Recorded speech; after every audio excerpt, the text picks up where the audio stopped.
Hi everyone, welcome to my channel. আজকে আমি বানাবো আলুর দম বিরিয়ানি। তার জন্য আমি প্রথমে একটা পাত্রে গরম জল বসিয়ে নিয়েছি।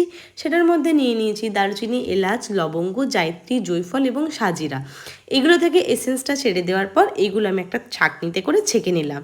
এবার ওই জলটাতে কিছুটা পরিমাণ নুন দিয়ে সেটার মধ্যে দিয়ে দিলাম ভিজিয়ে রাখা চালটা।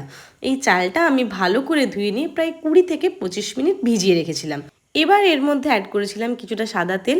এবার আমি চালটা দেখে নিলাম কতটা সেদ্ধ হয়েছে। দেখলাম প্রায় 80% সেদ্ধ হয়ে গেছে, তাই চালটা আমি তুলে রেখে দিলাম। এবার একটা শুকনো পাত্রে কিছুটা তেল, তার সাথে ঘি দিয়ে কেটে রাখা পেঁয়াজগুলো ভালো করে ভেজে নিতে হবে, মানে বেরেস্তা তৈরি করতে হবে। তারপর কিছুটা বেরেস্তা আমি তুলে রাখলাম লেয়ারিংয়ের জন্য, আর বাকিটাতে দিয়ে দিলাম জল।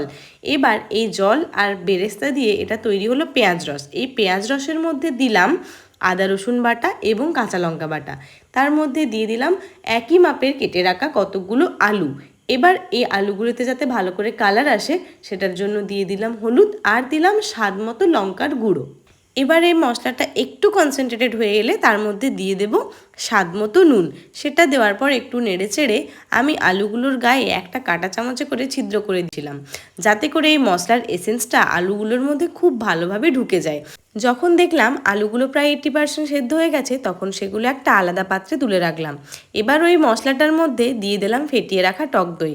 এটা দেওয়ার সময় অবশ্যই মাথায় রাখতে হবে যেন গ্যাসের আঁচটা একদম লো ফ্লেমে থাকে। এবার আমি এর মধ্যে অ্যাড করব একটা লঙ্কা চেরা আর কিছুটা বিরিয়ানির মশলা। আপনারা চাইলে রেডিমেড মশলা ইউজ করতে পারেন বা নিজেরা বানিয়েও নিতে পারেন। আমি রেডিমেডটাই ইউজ করেছি। এবার এটা একটু ঘন হয়ে এলে তার মধ্যে আলুগুলো সুন্দরভাবে সাজিয়ে দেব। এবার দম দেওয়ার পালা। তাই এই পাত্রটাকে সরিয়ে একটা চাটু বসিয়ে নিলাম। সেটার উপর পাত্রটা বসিয়ে 80% সেদ্ধ করে রাখা চালের খুব সুন্দরভাবে একটা লেয়ার তৈরি করব। প্রথমে চালটা নিয়ে স্প্যাচুলা দিয়ে লেয়ারটাকে করে নিলাম, তারপর তার উপরে দিয়ে দিলাম বেরেস্তাটা। এবার আরেকটা লেয়ার তৈরি করে তার মধ্যে দিয়ে দেব বেরেস্তা। আর আমি আগের থেকেই দুধের মধ্যে কিছুটা কেশর ভিজিয়ে রেখেছিলাম, সেটার মধ্যে গোলাপ জল আর কেওড়া জলও মিশিয়ে রেখেছি। সেটা সুন্দরভাবে ওপরে ছড়িয়ে দেব। এবার ঢাকা দিয়ে গ্যাসটা একদম লো ফ্লেমে থাকবে 10 থেকে 12 মিনিট। তারপর গ্যাসটা বন্ধ করে থাকবে প্রায় 15 মিনিট।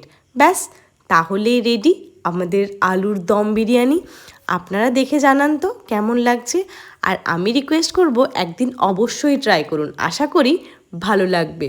দেখুন, একটা চালও কিন্তু ভাঙেনি। আমি একটা আলুও আপনাদেরকে ভেঙে দেখাচ্ছি যে কতটা সুন্দর সেদ্ধ হয়েছে। তাহলে একদিন ট্রাই করবেন তো। টাটা, দেখা হচ্ছে নেক্সট ব্লগে। Thank you.